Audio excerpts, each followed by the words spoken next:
Ram, there's a big debate going on in Bollywood about nepotism. Do you think the music industry is free from it, and it only the talent which works there, and not a popular surname to get you No, success? no, no. No industry in India is free of it. I mean, from politics to cricket to journalism to Bollywood to industry and to IT. It's everywhere. It's everywhere. Not only is it nepotism, it's also kind of like people will hire. Sometimes they'll hire only people from their own language or their own state. Or there's India is full of little cliques. Um, but the truth of the matter is that the audience decides. The audience decides if Tiger Shroff succeeds and if some other star kid doesn't. It's the audience's choice, and the audience will make up their minds. Fact of the matter is, today, thanks to OTT platforms, the OTT platforms are kind of like the IPL for filmmaking. It's given the platform for so much new talent to emerge and for so much new content to get made, and suddenly now we have stars like Pankaj Tripathi. I mean, who would think that Pankaj Tripathi would be such a big star today? But he's an OTT star in a sense. And I think the music industry has a bigger problem. The music industry's problem is that basically there's too narrow a pipeline for talent, and there's too much emphasis on Bollywood music and too little emphasis on non-Bollywood music.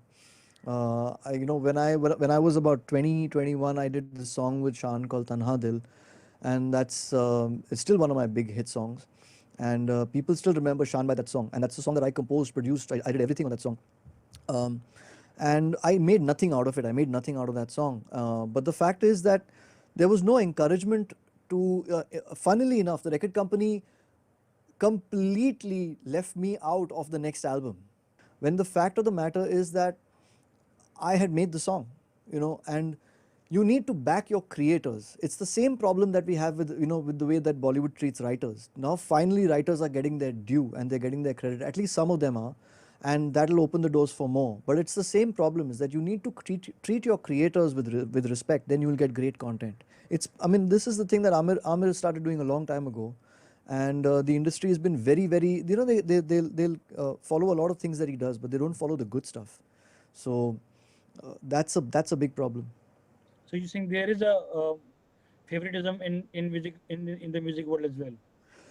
I would say that there is a very narrow gauge of releases. There is a very narrow path to success, and that path is through one or two music companies. It can't be so narrow. It's a country of 1.3 billion people. You can't have 5 people controlling that pipeline. It's ridiculous, you know. And that's my bigger point, which is that at the end of the day, whomever you're promoting, those 5 people, it's too narrow a pipeline. So check the pipeline, expand that. Then what is the reason? Why do we have so many, like, we only have like 4 or 5 mainstream labels controlling the music industry, and not many? Like you said, a country of over a billion people, we have like hundreds of films we've been producing, and only handful of label control the music scene. Is it what you're saying? Yeah, that's what I'm saying. And also the problem is, what happens is that these labels are not collaborators, they are dictators.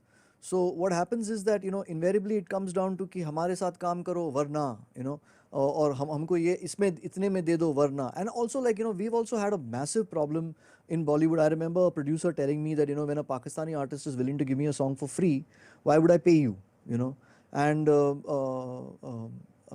now forget Pakistani artists, even Indian artists are willing to give their songs for free, because kitne bachche aate hain who come from very rich families who can afford to give those songs for free to producers. And producers, it's a demand supply issue as well. So I can understand why there will be a fair bit of exploitation, because Bollywood itself has a very narrow pipeline. The too few people control, call the shots even in Bollywood. So it's similar to the music industry. But Bollywood is now opening up because it's lost control over OTT platforms. It doesn't control OTT platforms. So that's a good thing. But when that is going to happen for the music industry, I don't know. I hope it happens soon enough. You can already see movements happening in that direction. You can already see that happening. See, the thing is, you must understand that these companies were not the same in the past. There were superstars who were not non-film superstars. You had Jagjit Saab. Jagjit Singh was a huge non-film superstar. Gurdas Maan was a huge non-film superstar. Gurdas Maan, Hansraj Hans, Anup Jalota. You have a Pankaj Udas. You have a history of artists who have had very big hit songs. I remember Runa Laila being very big in India at some point. Yeah. It used to be there. I remember when we started out, and we had Tanha Dil. We were so happy that there was Lucky Ali with Suno, and O Sanam. Alisha had Made in India with Bidu, and Bidu had made those great songs. He had made Boom Boom with Nazia Hassan, and those songs were huge hits in India. Hawa Hawa from Hassan Jahangir was a huge hit in India. That's 1987. Exactly, exactly. So I'm talking about a time when music was music, and you had non-film hit songs. We didn't know. You and I, didn't know what Hassan Jahangir looked like. We didn't care. There was no music video to Hawa Hawa. So I'm talking about we've seen times when music was an open field, and you could have a hit if you had a great song. Today that great song will get lost in 55,000 other releases that are happening that day. So how do you get your song heard? I feel actually very bad for upcoming artists because it's getting more and more difficult to get heard. But then, do you think this is the best time to be a singer? Because now you don't need to chase a music label. You can launch your own song on YouTube. I- And do you think it also need a backing from, say, a music channel or from a radio station? It always does. Look, it always does. Because at the end of the day, if you want to succeed, you're going to have to, you need some marketing budget today. You can't put out a song just like that and expect it to, or you have to be very patient and very persistent. You have to play the long term game. You have to say कि भाई अब तो मैं star नहीं बनूंगा, मैं 5 साल के बाद मतलब whatever. And anyway, I think it's healthy to do your time, because they say that, no, they say that it takes a decade to be an overnight success. So I think artists also need to understand that and need to be patient. But I'm hoping that streaming services like Spotify and Ghana and Apple Music and Savan, they do more for upcoming artists, and that's the conversation that we always have. Staying with the indie space, when will we seeing you next on the next season of Coke Studio India? Oh, Coke Studio India. That you'll have to ask the officials of Coca-Cola Company, because I can't answer that for you. That is among the most fun I've ever had. Coke Studio India is such a dear part of my heart because of the songs and the kind of love that we've got for the work we've done on it. Especially the fact that we got to showcase some fantastic folk artists who deserve the spotlight on them. We'd love to do more of that. And finally, Ram, you learned Carnatic music while growing up for 8 years. Please tell us, what is the difference between Carnatic music and the Hindustani classical? It's a huge difference. Carnatic music is the intonation is completely different. Hindustani, the intonation is completely different. Carnatic music, the emphasis on beat is very, very strong. In Hindustani, it's loose. It's not absent, but it's loose. You have liquid time. In Carnatic music, you don't have liquid time. You have to be on the grid. You are expected to be on the grid.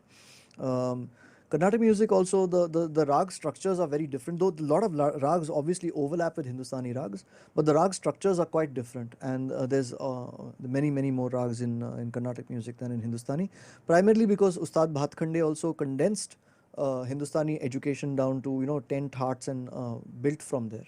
But Carnatic music to sing it takes practice. Like, I mean, right now I'm completely out of touch, so I can't sing Carnatic at all. But if you give me 2-3 days, then I'll come back into form to be able to sing some basic Carnatic. But Hindustani is, I mean, again, it's the same thing. It's a style of music that I think I connected to more, in spite of being from South Indian heritage. I connected to it more because I've grown up in Bombay and and in Mumbai, and my mother was an absolute S.D. Burman, Lata Mangeshkar fanatic. So my father used to listen to a lot of Carnatic music and hard rock and classical and things like that, and jazz. But my mother really gave me the education of Hindi film music and light classical. So my inclination has always been more towards Hindustani, but I have a deep love for Carnatic as well. For those who have not heard Carnatic music, do you have a song, or can you give us example of few songs which are from Carnatic music and some from Hindustani classical? Um, yeah, I think a fair bit of A.R. Rahman's catalog, especially when they started dubbing his Tamil songs into Hindi. They have a very strong Carnatic flavor. The movie that had Mukala Mukabla, that has a song called Yenna Vale. It's a very very strongly Carnatic melody. That is, if you hear the Hindi version of that song, you'll understand what I mean. It's very very soaked in Carnatic flavor. Whereas if you take a song like let's take AR's catalog only, and you take Ghanana Ghanana, that is a Hindustani bandish, So there is a very strong Hindustani flavor to that from Lagan. So that's the simplest way in which I can explain to you how the two are different. Ram Sampath, thank you so much and all the best. Thank you so much.